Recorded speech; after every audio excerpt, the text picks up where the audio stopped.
She told me not to call her ma'am, but when she whispered, "Call me yours," I realized my life would never be the same. The first time I really noticed her wasn't in some dramatic, unforgettable moment. It was just a quiet afternoon, sunlight spilling across the neighborhood, the kind of day that usually disappears into memory without leaving a trace. But she was there, and for some reason, she stayed with me. She was in her garden, bent over the roses that leaned toward her like they recognized her touch. Her hair, dark, touched faintly by strands of silver, slipped loose from its clip, catching the sunlight in a way that made me pause.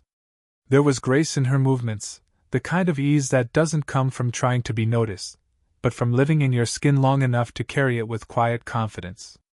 I leaned against the wooden fence, pretending to check my phone, when really, I couldn't help watching her. There was something almost soothing about the rhythm of her hands in the soil, the way she hummed softly to herself, unaware, or maybe entirely aware, that she wasn't alone. She caught me looking eventually. Not with suspicion or annoyance, but with a small smile, the kind that made her eyes soften. "Afternoon," she said, voice steady, warm, a little playful. "Afternoon," I echoed, standing a little straighter, suddenly aware of my own youth and the way she carried herself. There was a pause. Then she added, "You must be new around here. I haven't seen you before." I nodded. "Just moved in last month. Still figuring the neighborhood out." She brushed her hands on her apron, a little trail of soil on the fabric, before walking closer. Not rushed, not hesitant, just measured steps that carried weight. When she reached the fence, she leaned slightly against it, close enough for me to notice the faint scent of roses clinging to her. "Well," she said, tilting her head with that same small smile. "Welcome. I'm across the street if you ever need anything. And you can call me Mrs. Walker." It was instinct, the way I answered. "Yes, ma'am." Her smile widened, but there was something about it, something I didn't quite understand in the moment. A flicker of amusement, almost teasing, but not dismissive. "Ma'am," she repeated, like she was testing the word on her tongue, as though it didn't belong to her. I felt my ears warm. To me, it was respect. The way I'd been raised. But the way she repeated it, the almost imperceptible sigh afterward, it lingered. She reached behind her and lifted a small basket from the porch steps. "Here," she said, extending it toward me across the fence. "Fresh lemons, a few sprigs of mint, tied neatly with twine. For the new neighbor. Makes good tea." I hesitated before taking it, not because I didn't want it, but because the moment felt heavier than it should have been. Our hands met at the handle, hers cool from the shade, mine still warm from the sun. The touch lasted barely a second, but it seemed to echo long after she pulled away. "Thank you, ma'am," I said again, softer this time, almost regretting the word as soon as it left me. She gave a short laugh, shaking her head slightly. "We'll see about that," she murmured, more to herself than to me, before turning back to her garden. As I walked back to my porch with the basket in my hands, I couldn't stop thinking about it.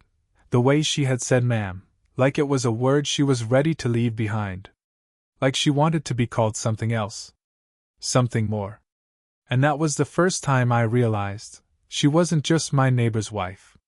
She was someone I was going to notice, again and again. It happened so casually that at first, I didn't realize how much the moment would mean. One morning, while I was setting out the trash bins, she leaned over the fence and called to me. Her voice had that calm steadiness again, the kind that carried even when she spoke softly. "You drink coffee?" she asked, as though it were the most natural question in the world. I nodded. "Every morning." She gave a small smile, her hair loosely tied back, stray strands falling across her cheek. "Come by tomorrow then. I make more than I can drink alone. Consider it neighborly." It should have been simple. Just coffee. But even as I agreed, something in her tone carried a warmth that felt heavier than casual kindness. The next morning, I found myself walking across the street. Her house was a little older, lived in a way that felt comforting, flower pots on the porch steps, curtains that swayed with the morning breeze. She greeted me at the door, apron still dusted with flour, like she'd been baking earlier. Inside, her kitchen was full of little details that caught me off guard: family photos pinned to a corkboard, cookbooks with folded corners, the faint ticking of a wall clock above the stove. It didn't feel staged, it felt alive, like the kind of place where mornings actually happened, where life unfolded in slow rituals. She poured coffee into mismatched mugs. Mine had a chipped handle, hers had faint lettering that had worn away from years of use. We sat across from each other at a small wooden table near the window, sunlight spilling through lace curtains that softened the entire room. At first, we spoke about simple things: the weather, the neighborhood, the kind of conversations neighbors are supposed to have. But then, little by little, the words grew heavier. She asked about my work, my family, what had brought me to this side of town. I answered honestly, but not fully, holding back the same way anyone does when they're still unsure of the weight of silence. Then she started sharing pieces of herself I hadn't expected. Not complaints, not gossip, but glimpses of the kind of person she was beneath the surface. She talked about books she used to read before life got too busy, dreams she had once entertained about traveling, little regrets tucked into corners of her voice. The way she spoke, it wasn't dramatic, it was quieter than that. Honest. Vulnerable in the way you don't expect from someone who carries herself so confidently. I found myself leaning forward, elbows on the table, listening more carefully than I meant to. The details of her life, how she once wanted to paint, how she missed the ocean she hadn't seen in years, stayed with me. And then there was the silence. At one point, her words slowed, and we both stopped talking. It wasn't awkward, but it wasn't empty either. The kind of silence that makes you notice everything else. The way her fingers traced the rim of her mug, the faint crease at the corner of her eyes when she smiled without meaning to, the way the sunlight shifted against her hair. I felt the weight of that silence pressing on my chest. It was nothing, and yet it was everything. When she finally spoke again, her voice was softer. "It's nice, you know, having someone to talk to in the mornings." I nodded, though I wasn't sure if she wanted me to answer with words. I lifted my mug instead, a silent agreement, and took a slow sip. The coffee was strong, a little bitter, but it felt right. It tasted like honesty, like something unvarnished and real. As I left her house that morning, I realized something had shifted. She wasn't just the woman across the fence anymore. She had let me into her world, even if just for a moment. And in that small, sunlit kitchen, surrounded by the scent of coffee and the quiet hum of the clock, the distance between us had grown smaller in ways either of us said out loud.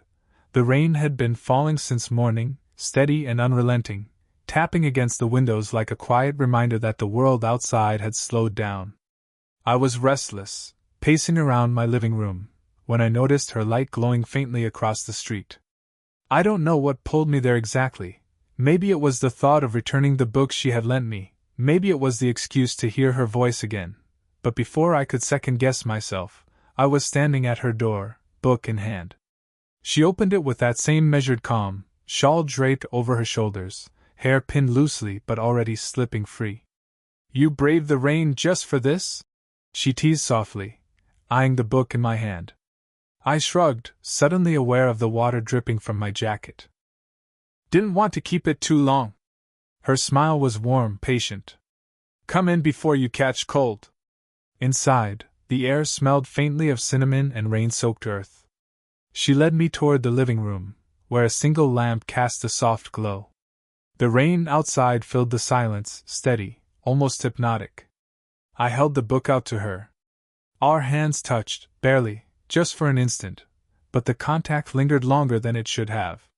Her fingers were cool, mine still damp from the storm. She didn't pull away immediately, and in that sliver of time, the air between us shifted. It was such a small thing. The brush of skin. The pause that followed. But it wasn't just a neighborly gesture anymore. I felt it. And I think she did too. I cleared my throat, stepping back, trying to anchor myself in respect. "It was a good read," I said, my voice a little rougher than I intended. Her eyes met mine then, searching, thoughtful. "I'm glad. It's one of my favorites." She tucked the book against her chest, as though holding it close might hide the tremor in her hand. Or maybe I imagined it. We sat down near the window, listening to the rain. The conversation started lightly, movies, work, nothing dangerous. But then, almost without meaning to, she said, "You're very considerate. For someone your age." It was meant as a compliment, but it landed heavier. Because beneath her words I heard something else, a reminder of the space between us. The years. The labels. The reason I should have kept my thoughts simple, safe. But I couldn't. Something inside me ached at her words. Not because she was wrong, but because she was right. I wasn't supposed to be thinking the way I was. About the curve of her smile. About how the rain made her seem softer somehow, more vulnerable. About how much I wanted to ask what she was really thinking when her eyes lingered on mine. Instead, I forced myself to look away, to watch the rain streaking down the glass. Respect. That's what I kept telling myself. Respect her. Respect the boundary. And yet, when I glanced back, she was still watching me. Not with judgment. Not with rejection. Just watching. Like she was trying to decide something too. The rain filled the silence, heavy and unbroken. My chest tightened with the weight of words I couldn't say. With the desire I couldn't name. I wanted to hold her hand, not by accident this time, not through the exchange of a book, but deliberately, honestly. I wanted to know if she would let me. But I didn't move. Neither did she. We just sat there, the storm outside echoing the storm inside, both of us caught between the safety of distance and the pull of something neither of us wanted to admit. And in that moment, I realized that respect and desire were no longer two separate things. They had become the same tightrope I was walking, every step careful, every pause dangerous, every glance a risk. It was late in the evening when I saw her again. The air carried that crisp stillness that comes after rain. The streets glistened faintly under the glow of the street lamps, and the night was unusually quiet. I had stepped outside just to clear my head, but then I noticed her.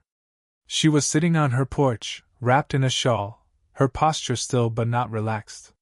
From a distance, she looked like someone carved out of shadow and light, a silhouette caught between wanting to disappear and wanting to be seen. Something about it made me pause. I told myself not to intrude, but my feet moved anyway. Halfway across the street, I hesitated. What if she wanted to be alone? But when she lifted her head and her eyes met mine, she didn't turn away. She gave the faintest nod, one that felt like permission. I climbed the steps quietly, as though the night itself might shatter if I made too much noise. She didn't speak right away. She just shifted slightly, making space for me to sit beside her on the wooden bench. The silence was heavy, but not empty.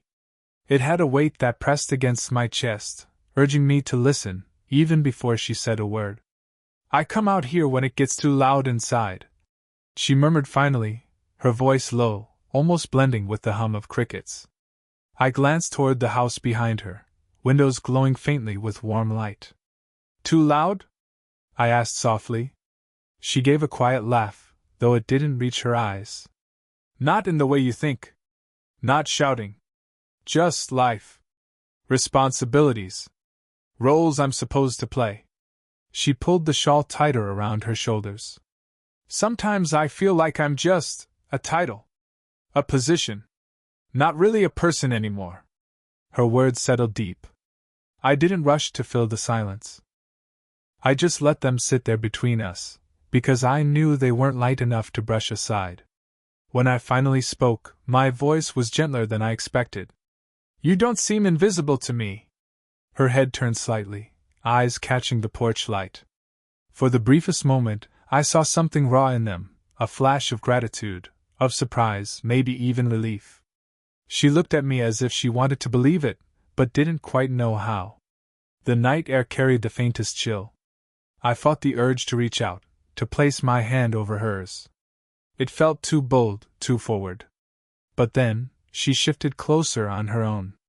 Not much, just enough that our shoulders brushed. That small contact unraveled something inside me. Her shawl brushed lightly against my arm, soft and warm, and the weight of her nearness made it suddenly difficult to breathe evenly. She sighed, almost as if the closeness had allowed her to let go of something. "You're easy to talk to," she said, her tone quiet, careful. "I just listen," I replied. "Not everyone does," she said, and this time, her voice carried a tremor, barely there, but enough to make me realize just how fragile this moment really was. I turned slightly, wanting to catch her gaze again, but she was looking straight ahead, as though she couldn't risk letting me see too much. The porch light traced the faint lines near her eyes, the kind that spoke of years lived, of burdens carried quietly. We stayed like that, side by side, the silence stretching long, our shoulders touching, either of us moving away. And it struck me then how much strength it must take to show even this much vulnerability. How rare it was to glimpse the cracks in someone who usually seemed so composed, so untouchable. I didn't speak again. I didn't need to. The night carried the words we didn't say. But inside me, something shifted. This wasn't just admiration anymore. It wasn't curiosity, or even temptation. It was something deeper. Something that felt dangerously close to care.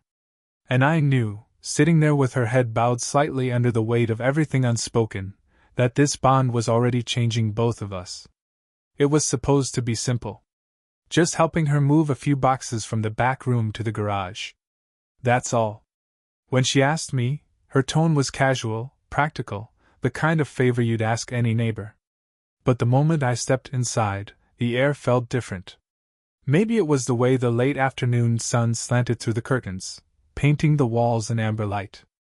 Maybe it was the way she tucked a strand of hair behind her ear, a gesture so small yet impossibly captivating.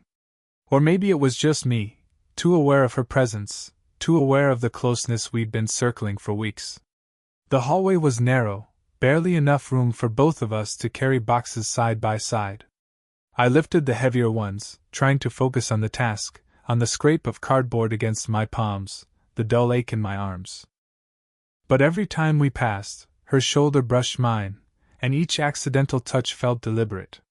My body betrayed me, humming with awareness, every nerve alert.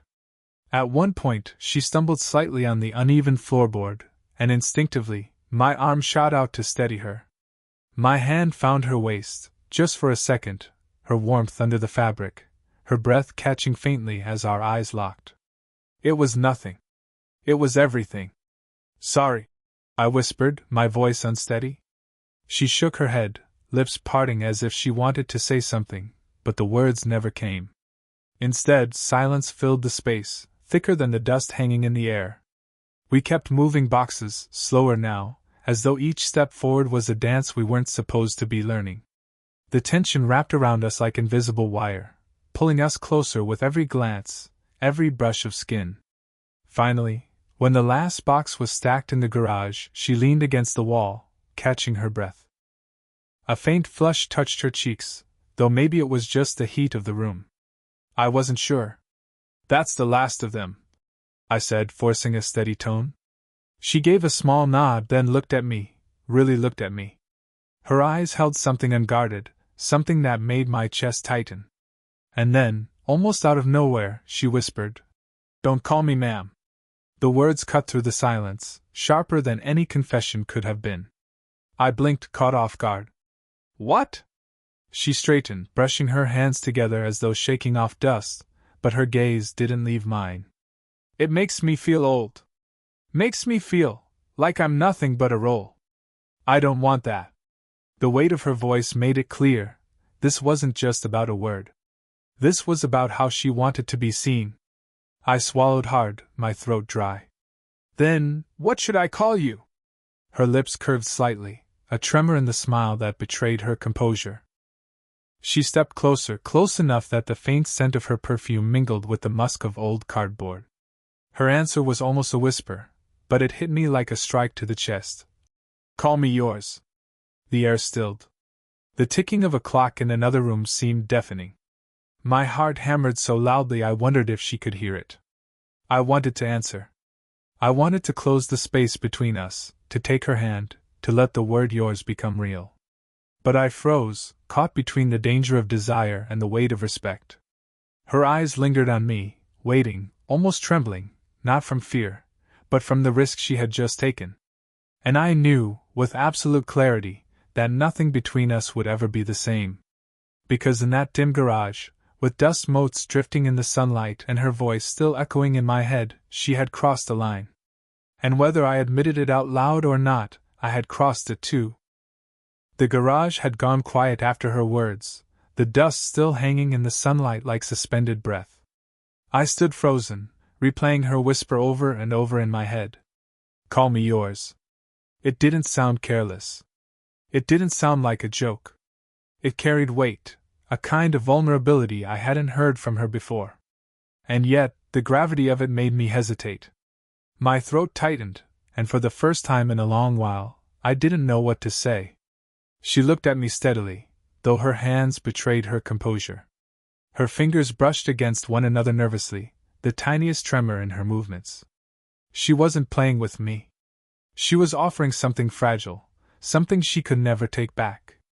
I drew in a breath, trying to anchor myself. The air was thick with unspoken words, and the faint scent of her perfume clung to the space between us. I wanted to step forward, to close the gap, but I also knew that a single reckless move could shatter the fragile balance we'd been walking for weeks. Finally, I found my voice, though it came out low, almost a whisper. Then, tell me what to call you. For a moment, her expression softened in a way I hadn't seen before. A sigh escaped her lips, half relief, half surrender. Her eyes shimmered faintly under the dim light, and with a steadiness that seemed to cost her something, she repeated, Call me yours. The words settled in the air like a vow. My heart pounded in response, my pulse racing faster than I could control. I stepped closer, slowly, deliberately, until we stood almost face to face. Her breathing quickened, shallow but unbroken, and I could feel the faint warmth of it brushing against my skin. I didn't reach for her immediately. Instead, I let the silence stretch, wanting her to know I wasn't rushing, that I wasn't taking what she hadn't freely given. When I finally extended my hand, it wasn't bold. It wasn't hungry. It was careful, trembling even. I touched hers lightly, my fingertips brushing across her knuckles. She didn't move away. Instead, her hand turned toward mine, our fingers intertwining slowly, like two people daring to admit something they'd been denying for too long. Her skin was warm, softer than I imagined, and the weight of her hand in mine felt heavier than anything I'd ever held. It wasn't just touch, it was a mission. We stood there in silence, the sound of the rain faintly returning outside, a distant backdrop to the moment unraveling between us. You don't know what you're asking for, she whispered finally, though her voice lacked conviction. It sounded more like fear than resistance. Maybe I don't, I admitted. But I know what I feel. Her gaze searched mine then, as though trying to find certainty where there could only be risk. For a heartbeat, it felt like she might pull away, retreat into the safety of distance again. But she didn't. Instead, she squeezed my hand gently, once, twice, like a signal, a fragile yes. I exhaled slowly, a shiver running through me at the realization of what had just passed between us. This wasn't a game. It wasn't infatuation anymore.